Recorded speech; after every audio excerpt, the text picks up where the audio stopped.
أشهد أن لا إله إلا الله أشهد أن لا إله إلا الله وحده لا شريك له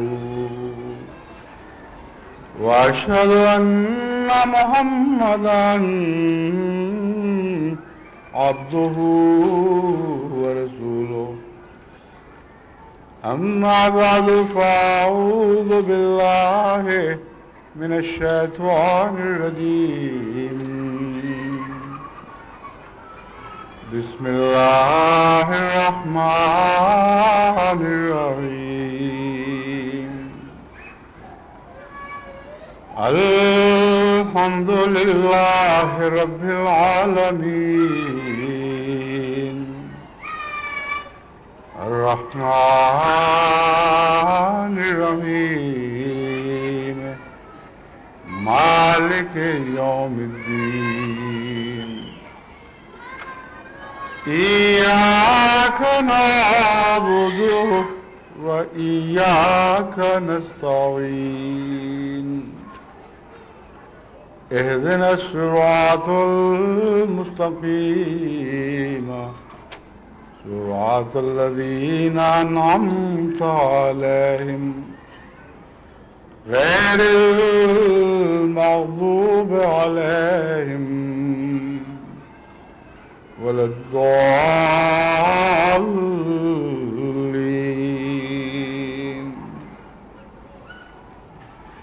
گزشتہ 2 سال سے یا 3 سال سے جرمنی کا جلسہ بھی ایک یونائٹڈ کنگڈم کے سالانہ جلسے کا تتمہ بنتا جا رہا ہے،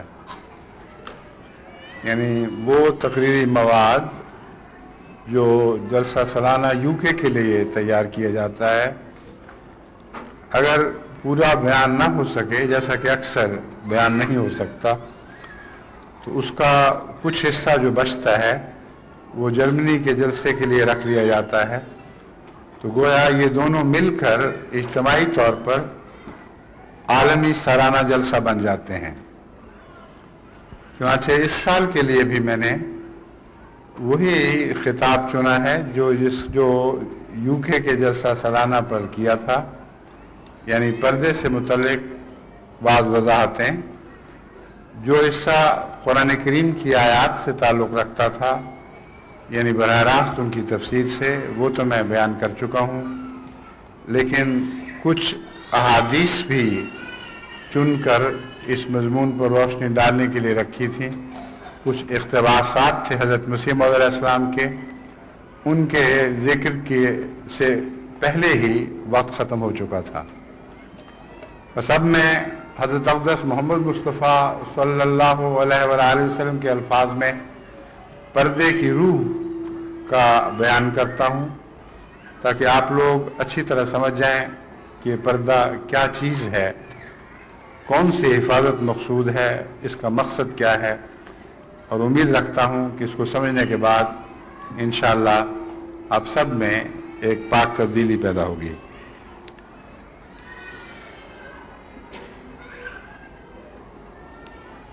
مسلم کتاب اللباس باب النساء سے یہ روایت لی گئی ہے۔ حضرت ابو ہریرہ رضی اللہ تعالی عنہ بیان کرتے ہیں کہ حضرت صلی اللہ علیہ وسلم نے فرمایا، دوزخیوں کے 2 گروہ ایسے ہیں کہ ان جیسا میں نے کسی گروہ کو نہیں دیکھا۔ حضرت صلی اللہ علیہ وسلم نے فرمایا کہ دوزخیوں کے یعنی جہنمیوں کے 2 گروہ ایسے ہیں کہ ان جیسا میں نے کسی گروہ کو نہیں دیکھا۔ ایک وہ جن کے پاس بیل کی دوں کی طرح کوڑے ہوتے ہیں جن سے وہ لوگوں کو مارتے ہیں، اور دوسرے وہ عورتیں جو کپڑے تو پہنتی ہیں لیکن حقیقت میں وہ ننگی ہوتی ہیں، ناز سے لچکیلی چال چلتی ہیں، لوگوں کو اپنی طرف مائل کرنے کے جتن کرتی پھرتی ہیں، بختی اونٹوں کی لچکدار کوہانوں کی طرح ان کے سر ہوتے ہیں، ان میں سے کوئی جنت میں داخل نہیں ہوگی اور اس کی خوشبو تک نہ پائے گی۔ حالانکہ اس کی خوشبو بہت دور کے فاصلے سے بھی آ سکتی ہے۔ جہاں تک اس نظارے کا تعلق ہے کہ بیل کی دم کی طرح ان کے ہاتھ میں کوڑے ہیں، کچھ لوگ مار رہے ہیں، یہ تمام تفسیر طلب باتیں ہیں، کیونکہ وہ دنیا اور اس دنیا کی سزائیں اس دنیا اور اس دنیا سے مختلف ہیں، اس دنیا کی سزاؤں سے مختلف ہیں۔